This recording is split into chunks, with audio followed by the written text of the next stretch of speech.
আসসালামু আলাইকুম। চিটাগাং থেকে খুব লম্বা জার্নি করি কক্সবাজার গেছি। একেবারে সকালে গিয়ে পৌঁছেছি আমরা হোটেল পৌঁছার বাদে একটা ফ্যাট খাখা বাঘ হয়ে গেছে। এখন খানি ছাড়া তো আর কিচ্ছু চৌকে দেখেন না। তো আমরা আমিও ওখানে পাইছি একটা ডিম বাজি আর ব্রেড করিয়া বাজি দিয়ে করিয়া দেন।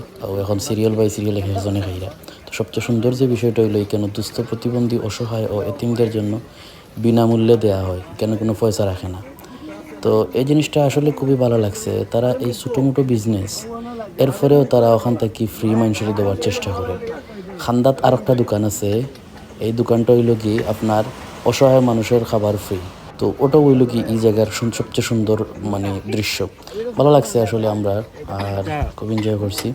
তা আপনারা ওলা আইলে কক্সবাজার আইলে ওই জায়গাগুলো খাইতে থাকবা, কারণ এখানের খানিগুলো খুব মজা, যদিও স্ট্রিট ফুড বাট খুবই টেস্টি। আর স্পেশালি তারা অনেক যত্ন সহকারে বানায়। আশা করি আপনার তো ভালো লাগবো। আর বেশি বেশি করে খাইতে থাকুকা, আর দোয়া করবো আমরা লাগবে ভালো থাকুক। আল্লাহ হাফিজ, আসসালামু আলাইকুম। অসুবিধা নেই।